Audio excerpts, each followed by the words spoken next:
Did you know honeybees can recognize human faces and remember them for at least 2 days? People who say that this isn't any business of the President of the United States.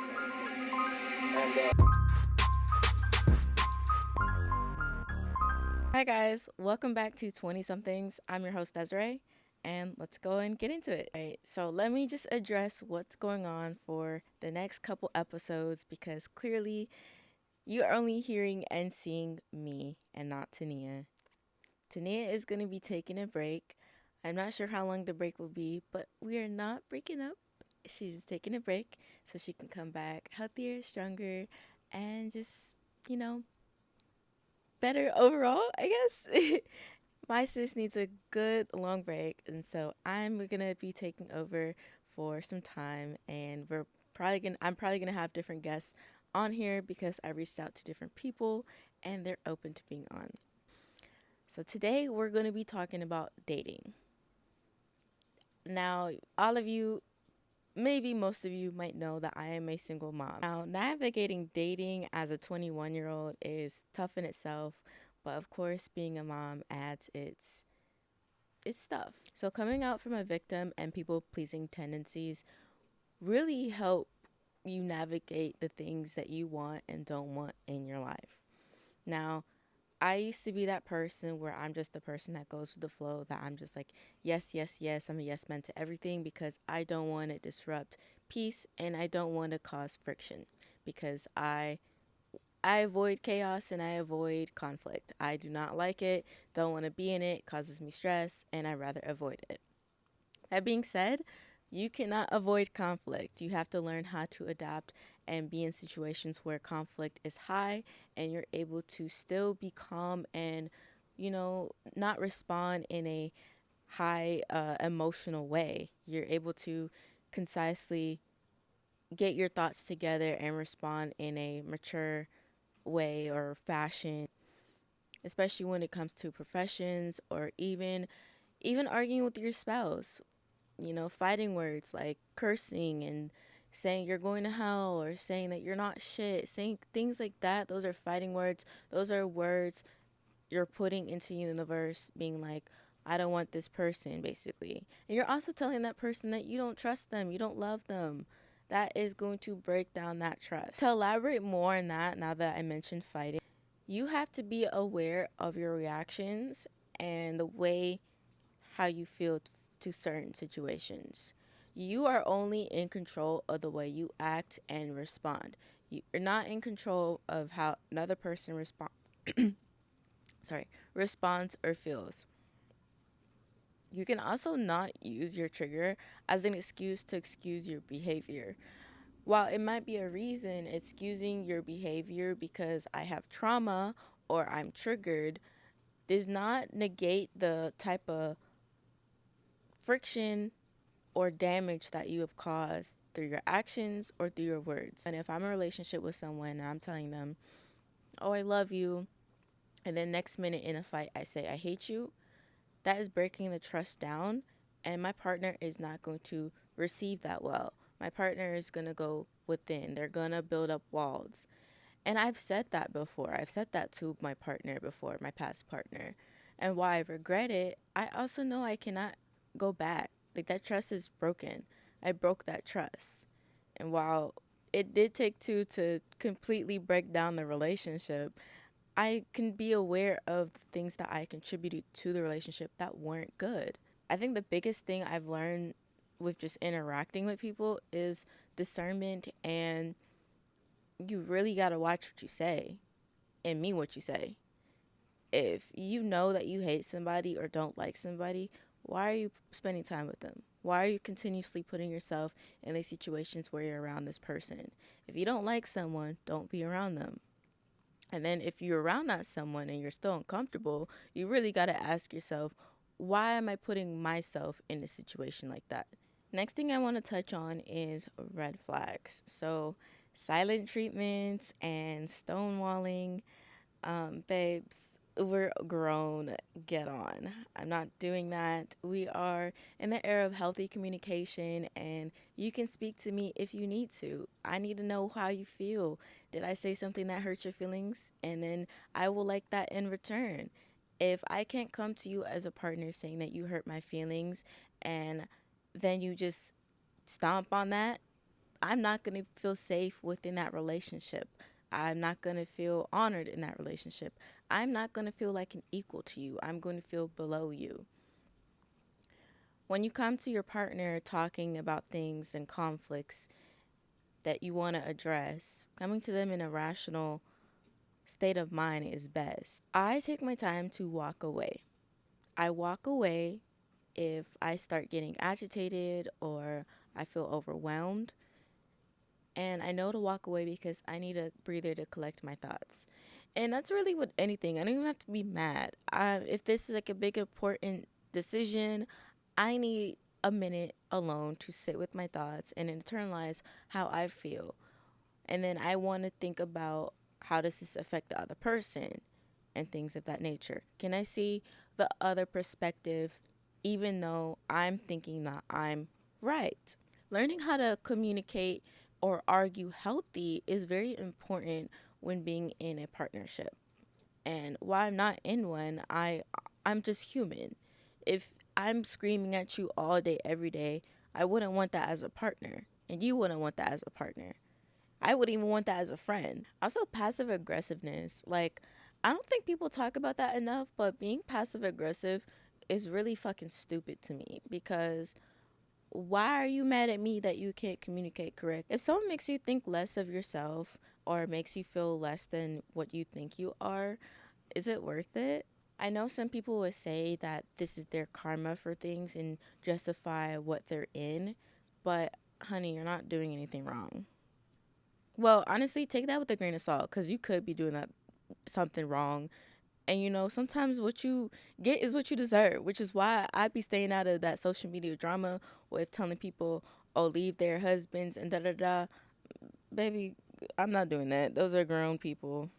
Love and partnership take work from both sides of people. If you feel like you're overcompensating 99% of the time throughout the whole relationship, maybe it's time to leave because when are you going to feel supported? When are you going to feel validated? Or when are you going to feel the support that you give them? And honestly, that can build up resentment. I could say that I felt resentment from a past situation and I let that build and build, but I wasn't doing anything about it until I had a fucking wake up call and was like, Des, what are you doing? Move on. And to be said with that, it is scary viewing. It's scary being on this side and then viewing the what's on the other side is the greener side. It is scary to take that leap. I didn't know what I was doing. I just felt like this wasn't right. I started feeling uncomfortable around the people I was surrounding myself with, around the things I was doing. This did not align with my person. And so my inner calling was really just like, Des, what are you doing? I quit smoking. I quit hanging around the people I was hanging around with. And why they're not inherently bad, they're not bad people.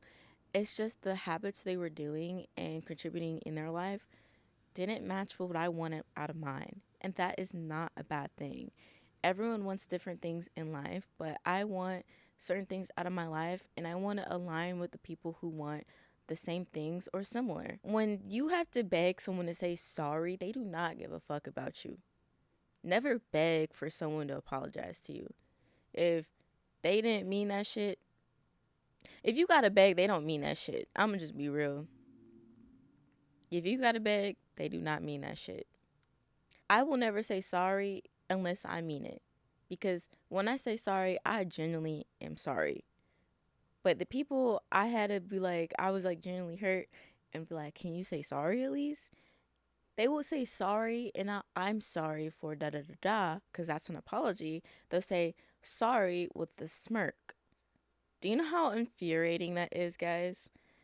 That used to, I think that's still a pet peeve of mine. I'm not gonna lie. That might be one of my triggers because, bro, like, why are you smirking in my face after hurting my feelings?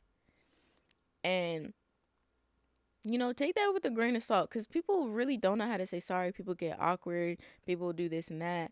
But it's the repetitiveness. It's the I can't take accountability. It's the pattern that keeps continuing. That happens a third time, strike, you're out. Leave. You're done. Ooh, another thing. If you have to make an excuse for things that they do constantly, you need to take a look at that relationship. If you gotta rationalize everything they do, like little things, it, it's probably not a good relationship. Now, I feel like struggle love, especially in black culture, is really glorified. And a lot of women are afraid to speak up what their standards are. If we say that we want a 6'3" man, 6'5" man, or so and so, and with money and with nice teeth and a good job, we're shitted on like we don't deserve that. Who are you to tell me what I deserve and what I don't deserve? No one will bat an eye of other women saying that. It's really mainly people of color, but we've done that within our own community. Oh, we're gold diggers. Oh, we just want this and that. Oh, we want something. It's always want, and not give, give, give. But the thing is, people who say that, they really got low self esteem and they want what other people have. I know for me that I really look at personality, but looks have really come into play more these years because I really gotta assess, like, am I attracted to this person? To flip the coin, I may be attracted to this person. I don't connect intellectually. Like, our conversations are not stimulating. I'm a person that gets stimulated by conversations through talking, through doing stuff. Like, I'm outgoing, so I want to do things. I want to do activities. These are That's how I get to know people, period. And so if I don't do those things and all we're doing is just staring at each other and we're fucking, that's superficial for me. That's boring. I don't want to do that. So these generalizations of what relationships should be and idealizations are not reality. And that's a big thing that people get wrapped up in. You're not being realistic and you're not living in reality. You're living in fantasy. Living in fantasy will sweep you the hell up and knock the wind out you. If you living in fantasy, get out now. It's your wake up call. I can't sing, so I don't know if that sounded good, but you tell me. How I got to the point of like leaving a situation is I would tell myself advice that I would give my daughter if she was in a situation I was in. 9 times out of 10, the advice we give to people, we don't take ourselves. So when I started looking at it from that perspective, I started taking my own advice and learning about more discernment and things of that nature. And that's really changed the game for me. That was like a big eye opener. What I do is setting the tone for the things that she invites in her life. If I'm bringing up 500 boyfriends every fucking summer or whatever, she's seeing that. That's not gonna make her feel secure. That's gonna make her feel like I don't care about her. That I'm prioritizing men over her. Boundaries are not an attack for the people or the things you set up boundaries for. Boundaries are for you. Boundaries protect you. So when someone tries to gaslight you and be like, "Oh, you don't care about me," no, no, no, no, no, no, boo, no, boo, bye, bye, bye, bye. And if someone is constantly disrespecting your boundaries, that means they don't have boundaries themselves. If you're letting someone constantly disrespect and disregard your boundaries and you're letting it happen without enforcing them and enforcing consequences, they're going to keep doing it. And the more they keep doing it, the more they're going to be like, "Oh, she doesn't care about this. Oh, I can keep doing this. She doesn't care." And you're over here fuming like, "I already set this boundary. Why do they keep crossing it?" It's because you're not enforcing it. You have to be in charge of your own boundaries. Other people are not in charge of your own boundaries. If that person does not respect you, you need to take yourself and remove yourself from that situation. If you ever feel like you're guilt tripped into any sexual act, that's a red flag. Please, please leave. Leave. They do not respect you. They only view you as a body. I guarantee that. It goes for everybody, anybody, no matter how much you identify. Sex is sacred. Sex is between multiple or between two people, however you want it. But either way, consent needs to be given, and consent and respect needs to be given also. So consent, respect, and appreciation, I guess, for the act. Who knows?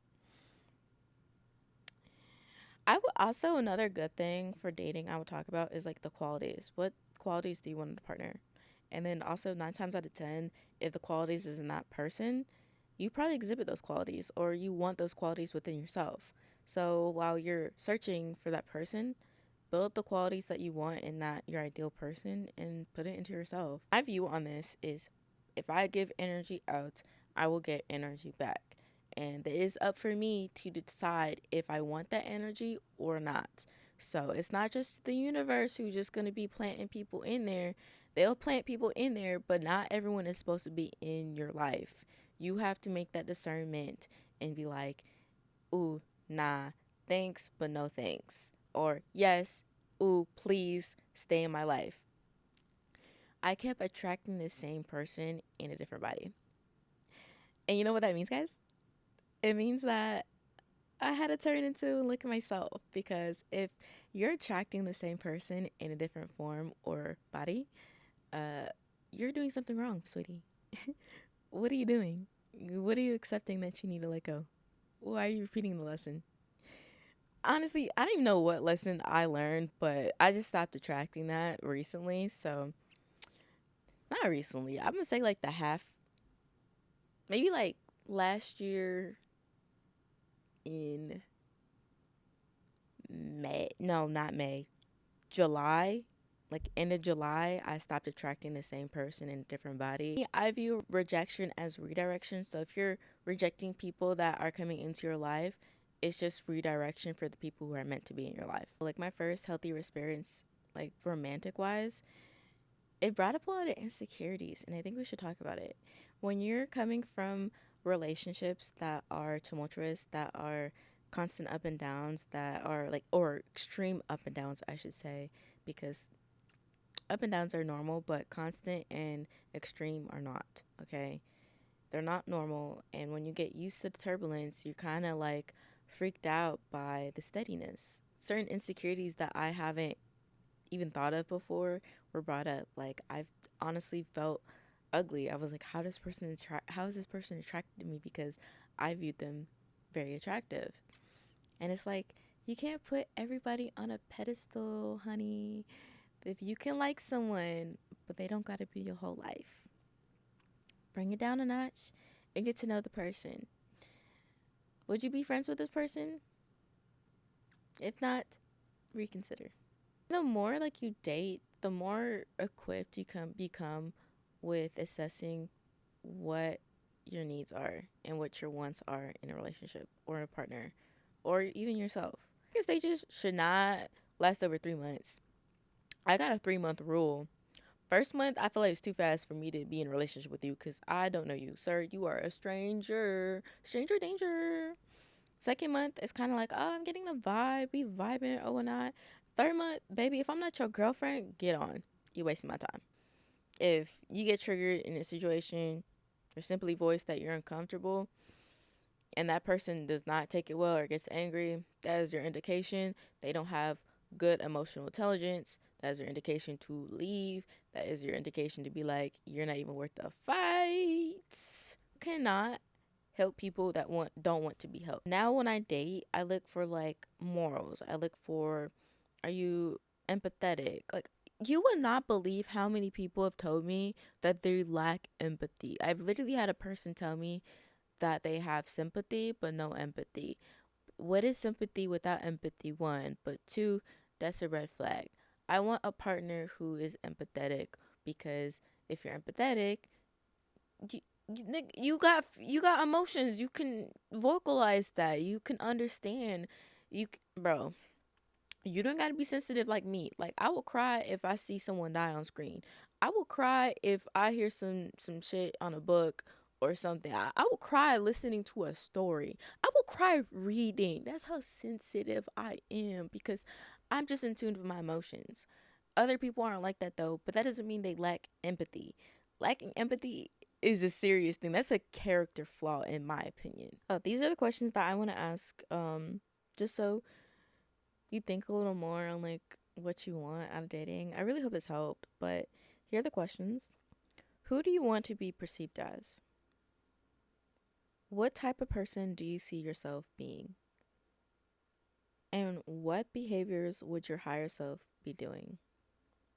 These are some of the questions that I still ask myself because answers can change every day, every week, every month, year, so forth and so on.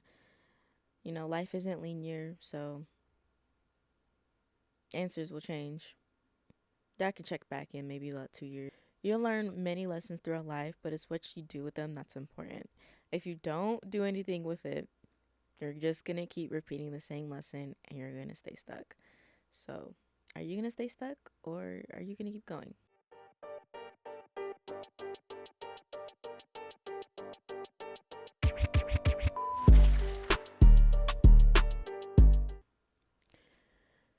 Okay, so ask our perspective person asked situationships. What are they? Can they work? Situationships to me is a relationship undefined. Situation ship. Take it from me, guys, because this is gonna be really short and sweet. I don't support situationships. Second of all, why can I vouch for this? I had a baby out of a situationship. Yeah, many people don't know that, but we dated for about a year, broke up, and then continued to have this situationship and had a baby. I feel like situationships are a waste of time. Where are we going? There's no destination. We're just vibing. You should not be vibing for 2 years. 2 years, bro. That's 24 months. 24 months. Yeah, I'm judging myself. But I'm judging you too if you're in a situationship. That's my take on situationships. No, they cannot work. And they're messy. They're not productive. It's just undefined. Like, why do you want that for yourself? That's an undefined mess. If you want a fuck buddy, that's different. At least you have that clear boundary that you just fuck them. But situationships, you got emotions involved. That's messy as hell. When life gives you lemons, you make lemonade. Soulmates. You're far, yet close. The sun and you, the moon and me. Cosmically intertwined, the divine speaking through a vine. You were chosen, I was picked. We beautifully fit. The walls keep us motionless, our eyes harp an angry fist. The mist of hope keeps us stoked, waiting for our time. It's not yet, my dear. I hope and wish it's near. The things we'll do, I just need to cut this loose. And I'm gonna leave you off with that. If that made you feel some type of way, um, tell me about it, cause I like writing poetry, and I would like to hear your thoughts. But again, this was Desiree in honor for Tania. I'm not gonna do a mic drop because it's on a stand, but I'll say it. Mic drop. Bye. See you next week. People who say that this isn't any business of the President of the United States. And